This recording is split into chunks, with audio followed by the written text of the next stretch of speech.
है और भी दुनिया में सुखनवर बहुत अच्छे हैं, और भी दुनिया में सुखनवर बहुत अच्छे। कहते हैं कि गालिब का है अंदाज़ बयां, और यकीन मानो तो पढ़ा, लेकिन राम पुनियानी जी जैसा किसी को आज तक बोलते हुए नहीं सुना। आखिरी शेर के कोई हमें इतिहास पढ़ाता, जिसने भी पढ़ाया नफरत भी पढ़ाया, नफरत भी पढ़ाया। राम पुनियानी जी का स्वागत बहुत।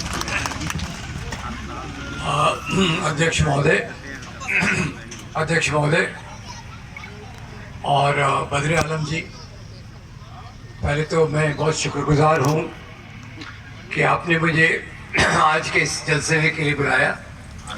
और जैसे बद्र आलम जी के वालिद साहब ने इस क्षेत्र में बहुत काम किया है, इस क्षेत्र में बद्र आलम जी भी एक बहुत महत्वपूर्ण काम कर रहे हैं। वो ये कि समाज की चेतना को एक सही दिशा देने का काम। मैं ये मानता हूँ कि राजनीति बहुत महत्वपूर्ण है, पर राजनीति से भी ज़्यादा महत्वपूर्ण इम्पोर्टेंट जो है वो है विचार। और विचारों के लिए जो आज उन्होंने एक कार्यक्रम तय किया, शहीद आज़म भगत सिंह के जो 23 मार्च को शहादत दिवस आने वाला है, उसके सम्मान में कार्यक्रम, और उसी के साथ साथ बाकी आज़ादी के आंदोलन के शहीदों को भी याद करना, ये एक बहुत महत्वपूर्ण चीज़ है। और आज ये इसलिए महत्वपूर्ण हो रही है कि आज राजनीति से हम बच नहीं सकते। पार्टियों के नाम न ले चलेगा, पर जरा याद रखिए, पार्टियों के नाम लेना जरूरी नहीं है, पर पार्टियों का पैटर्न समझना जरूरी है। दो प्रकार की पार्टियां हैं, दो प्रकार के राजनीतिक प्रवाह हैं। एक राजनीतिक प्रवाह वो है जिस रास्ते पर डॉक्टर अंबेडकर चले, भगत सिंह चले, महात्मा गांधी चले। ये तीन का जो मेरा जोड़ा आपने यहाँ रखा है, बद्र आलम जी, इसके लिए आपका बहुत बहुत शुक्रिया। ये तीन मेरे सबसे बड़े आदर्श हैं। इसलिए सबसे बड़े आदर्श हैं, महात्मा गांधी देश के सभी लोगों को जोड़ते हैं। पहले कोई मद्रासी, कोई मलयाली, कोई बंगाली, कोई आसामी, कोई उत्तर प्रदेश वाला, और उनको एक भारतीय बनाने वाला जो व्यक्ति था वो था मोहनदास करमचंद गांधी। उसके बाद शहीद आज़म भगत सिंह, क्या किया उन्होंने? मेरे पहले के वक्ताओं ने बहुत अच्छे से बहुत सारी बातें कह दी। जीवनी के बारे में आनंद जी ने कहा, समीना बेगम जी ने भी बहुत अच्छी बातें कही।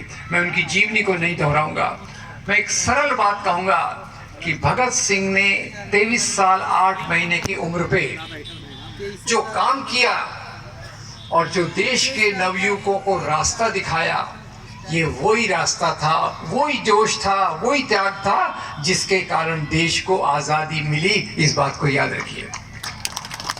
और तीसरे, भीमराव बाबा साहब अम्बेडकर, कहना ही क्या।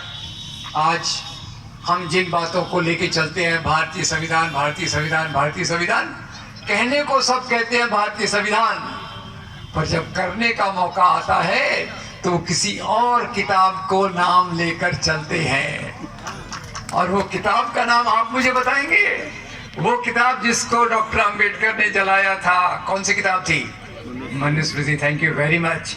तो कहने को है ना, मुंह में राम बगल में कुछ और, तो वो आज की राजनीति चल रही है। अब जहाँ तक, पहले मैं ये आपकी मैं बहुत सराहना करता हूँ, आपने इन तीन विभूतियों के चित्र यहाँ रखे। फिर मैं आता हूँ एक सवाल मेरे पहले के वक्ता का, शुक्ल जी का। शुक्ल जी ने एक बहुत महत्वपूर्ण सवाल उठाया, इसको सोचिएगा। मैं जवाब देने की कोशिश कर रहा हूँ, पर इसको आप भी सोचिएगा। उसने कहा, हम स्वतंत्रता सेनानियों को याद कर रहे हैं, उनका आदर कर रहे हैं, उनका गौरव कर रहे हैं, पर स्वतंत्रता सेनानी कौन होता है? क्या महाराणा प्रताप की वो काल्पनिक बेटी जिसके हाथ से ऊद बिलाओ घास की रोटी छीन कर ले गया, क्या वो महाराणा प्रताप हमारे स्वतंत्रता संग्राम के सेनानी थे? सोचिएगा। मैं महाराणा प्रताप की बहादुरी को कम नहीं आंक रहा, छत्रपति शिवाजी महाराज की बहादुरी को कम नहीं आंक रहा, पर स्वतंत्रता संग्राम क्या होता है ये समझने की जरूरत है। और उसके लिए समझना पड़ेगा गुलामी, देश की गुलामी क्या होती है। सरल भाषा में जब आप गुलामी के खिलाफ विद्रोह करते हैं वो स्वतंत्रता संग्राम होता है। अब उसकी भी दो परिभाषा है, एक मजाक में कहता हूँ और ये सवाल मैं कई मीटिंग्स में पूछता हूँ, हमको आजादी कब मिली? एक्सक्यूज मी, आपको जवाब देना है, आजादी कब मिली? 2014। खैर एक बड़ी एक्टर तो बोलती है जी, मैं आता हूं उस पे। हमको आजादी जो मिली वो 15 अगस्त 1947 को मिली, क्योंकि हम गुलाम थे अंग्रेजों के।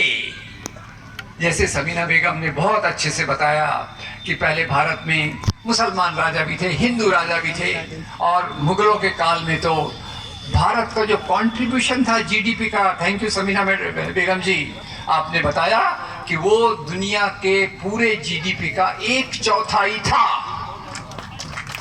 और अंग्रेजों के जब अंग्रेज यहाँ गए तो अंग्रेजों ने पूरा लूट खसोट लिया और हमारा जो जीडीपी दुनिया का कंट्रीब्यूशन था वो 4% हो गया, 25% से गिरकर 4% हो गया। तो जो कहते हैं कि 2014 को आजादी मिली, उनका बहुत बहुत धन्यवाद, पर आजादी का मतलब आपको समझने की जरूरत है। वो मैडम को भी बता दीजिएगा, वो मैडम आपको जानते होंगे ना, बहुत बड़ी एक्टर है, कभी मणिकर्णिका के नाम पे झांसी की रानी बन जाती है, बहुत बहादुरी बात बताती है लकड़ी के घोड़े पर बैठकर, और बोलती है देश 2014 को आजाद हुआ। खैर एनीवे, अब भगत सिंह को हम किस संदर्भ में देखें? पहले तो ये देखें कि देश की गुलामी, उसके खिलाफ संघर्ष चल रहे थे। देश की गुलामी के खिलाफ संघर्ष चल रहे थे। किसी भी व्यक्ति का मूल्यांकन जब करना होता है तो उसको सापेक्षता में करना होता है। जी,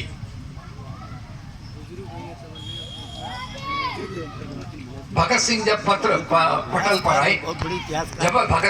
पर आए तो एक तरफ आजादी का आंदोलन चल रहा था और 1920 के बाद से महात्मा गांधी इसके सर्वमान्य नेता बन गए थे।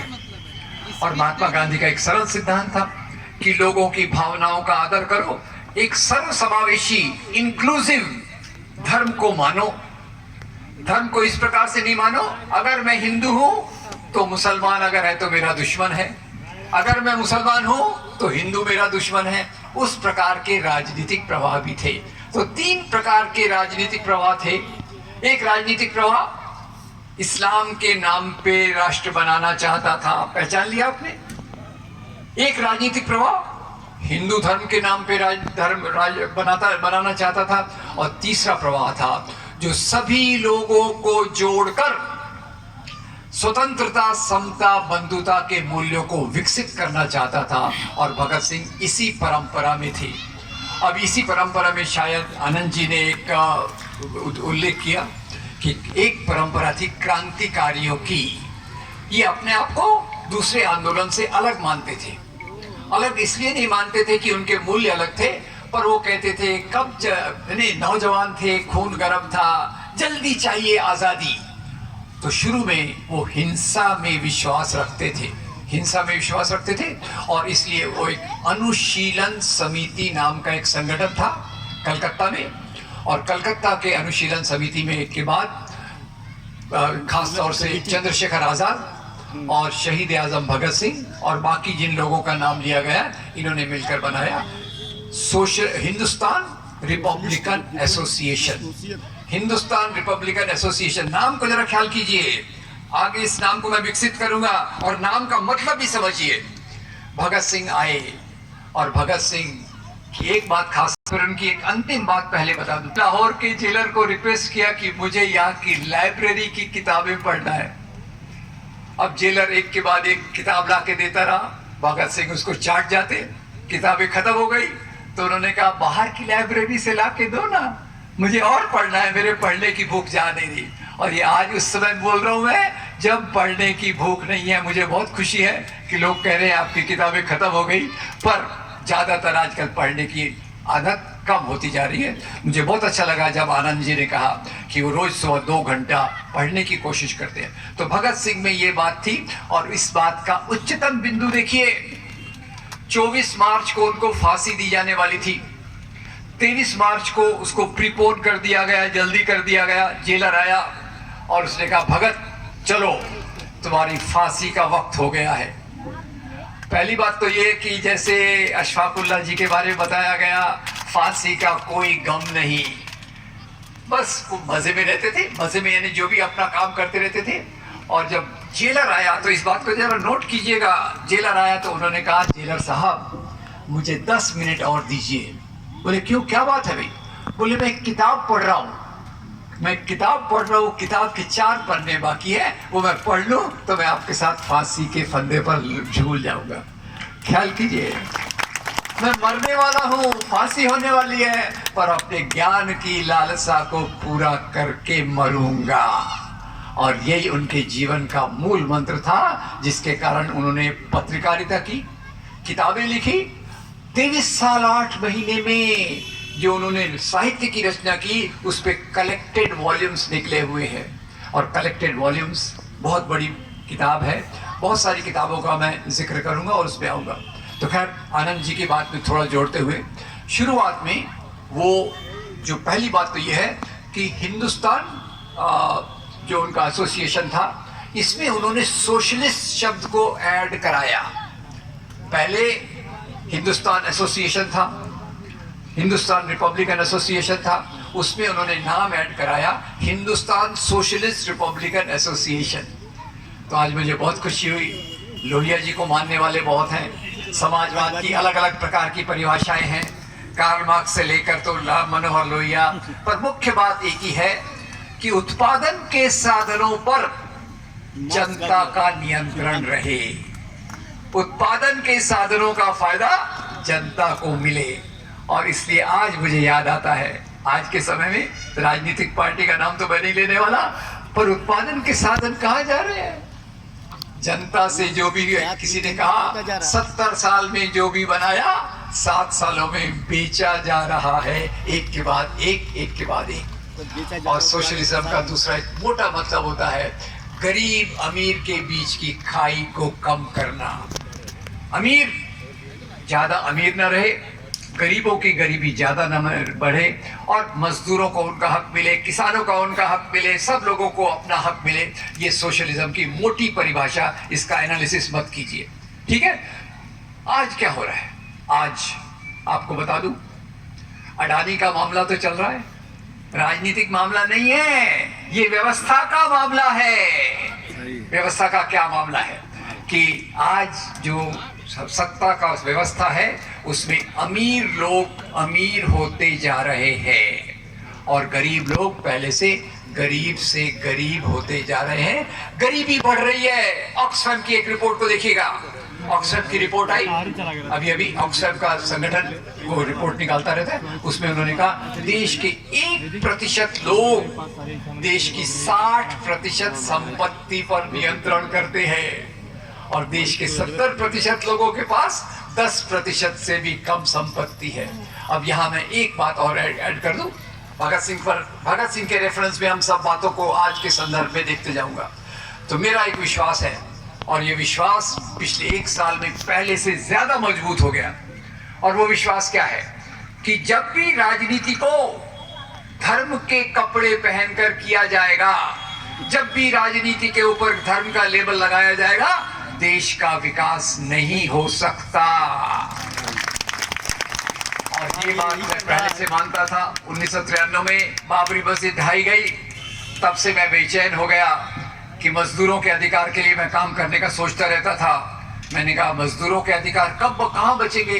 अगर डेमोक्रेसी नहीं रही तो किसी के अधिकार कहाँ बचेंगे?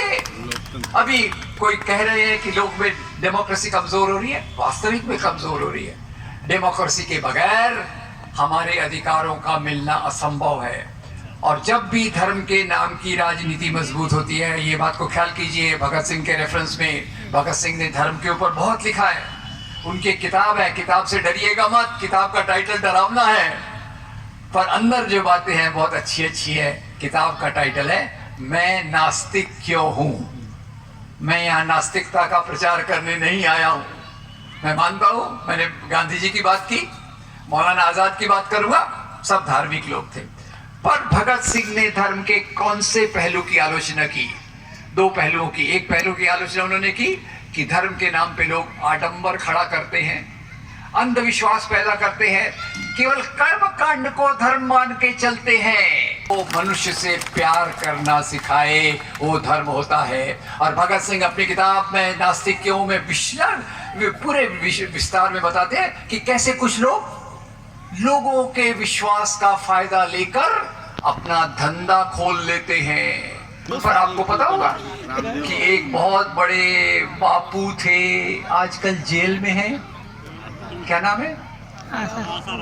और एक वो राम रहीम गुरमीत वगैरह थे ना, क्या थे? राम रहीम। इलेक्शन के पहले उनको पैरोल मिल जाता है कि जाओ भाई इस पार्टी का प्रचार करो, जेल में क्या है, कानून तो हमारे हैं। तो ये धर्म के नाम का दुरुपयोग नंबर 1। और धर्म के नाम का दुरुपयोग नंबर 2 जो भगत सिंह के समय भी चल रहा था, और वो था एक तरफ इस्लाम के नाम की राजनीति, इस्लाम के आधार पे नहीं, इस्लाम के नाम पर मुस्लिम राष्ट्र की मांग, और दूसरी तरफ हिंदू धर्म के नाम पर हिंदू राष्ट्र की मांग। क्या भगत सिंह इनके बारे में नहीं जानते थे? जानते थे। क्या भगत सिंह ने मुस्लिम लीग का सहारा लिया, हिंदू महासभा ज्वाइन की?